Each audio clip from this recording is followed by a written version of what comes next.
ઉપલેટામાં શહીદોને શ્રદ્ધાંજલિ આપી જિલ્લા કક્ષાના 75મા ગણતંત્ર દિવસની ઉજવણી 26મી જાન્યુઆરી એટલે કે પ્રજાસત્તાક દિનની પૂરા ભારત દેશમાં શાનથી ઉજવણી કરવામાં આવી રહી હોય છે ત્યારે રાજકોટ જિલ્લાના ઉપલેટા ખાતે જિલ્લા કક્ષાની ઉજવણીના ભાગરૂપે શહેરની તાલુકા શાળા ગ્રાઉન્ડમાં ગુજરાતના કેબિનેટ મંત્રી રાઘવજીભાઈ પટેલના હસ્તે ધ્વજવંદન કરી ગણતંત્ર દિનની ઉજવણી કરવામાં આવી હતી, જેમાં અલગ અલગ સ્કૂલો દ્વારા દેશભક્તિ કાર્યક્રમો, સાંસ્કૃતિક કાર્યક્રમો, સ્વચ્છ ભારત અભિયાન, વ્યસન મુક્તિ તેમજ પર્યાવરણ અને આધુનિક ખેતી, વૃક્ષારોપણ જેવા કાર્યક્રમો યોજાયા હતા અને તમામ સરકારી કચેરીઓની સારી પ્રવૃત્તિઓને ધ્યાને લઈ સરકારી કર્મચારીઓને સન્માનપત્ર અને શીલ્ડ આપી સન્માનિત કરવામાં આવ્યા હતા, જેમાં કેબિનેટ મંત્રી રાઘવજી પટેલ, જિલ્લા પોલીસ વડા, જિલ્લા collector, deputy collector, DYSP PI Jadeja, Upleta મામલતદાર સહિતના અધિકારીઓ હાજર રહ્યા હતા.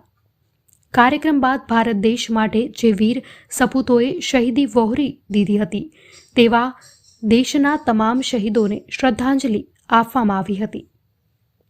અહેવાલ વિપુલ ધામેચા, ઉપલેટા. દેશના 75મા પ્રજાસત્તાક દિવસની રાજકોટ જિલ્લાના ઉપલેટા ખાતે જિલ્લા કક્ષાના આ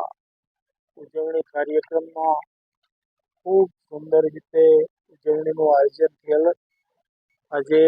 ધ્વજવંદન પછી વિદ્યાર્થીઓએ જુદી જુદી પ્રવૃત્તિઓ દ્વારા,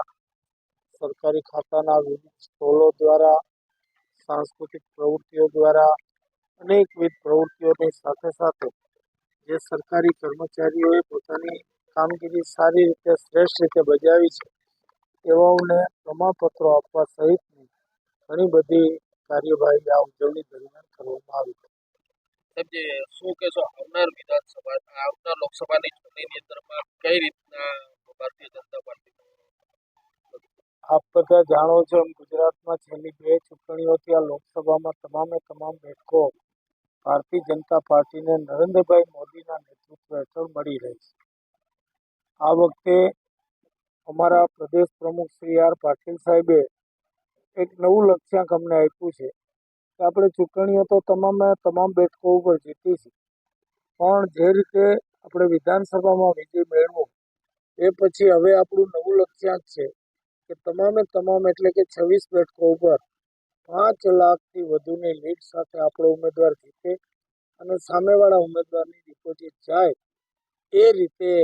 તમે બધા ચૂંટણીમાં પાર્ટીને વિજયી બનાવો અને એ રીતે પક્ષ દ્વારા, પક્ષના હોદ્દેદારો દ્વારા કામગીરી થઈ રહી છે. મને પૂરો વિશ્વાસ છે કે પાટીલ સાહેબનું આહવાન સફળ થશે અને તમામ બેઠકો ગુજરાતમાં 5 લાખની વધુ લીડથી જીતાશે. મતદાર જાગૃતિ અભિયાન પણ ખૂબ સારું રાજકોટ જિલ્લામાં અત્યારે ચાલી રહ્યું છે. નવા વોટર્સને શું સંદેશો આપશો અને ચૂંટણી કાર્ડ જેને નથી લીધા એના માટે આપ? નવા મતદાર ભાઈ બહેનોને મારી ખાસ વિનંતી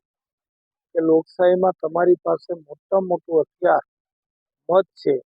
અને આ મત આપવાનો અધિકાર જ્યારે તમને મળ્યો છે ત્યારે તમે અવશ્ય મતદાન કરો, તમારા ઘરના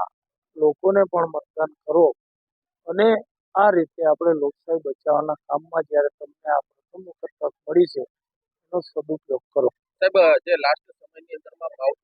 એના નુકસાન ઘણા બધા થયા છે, ખેડૂતોને કઈ બાબતે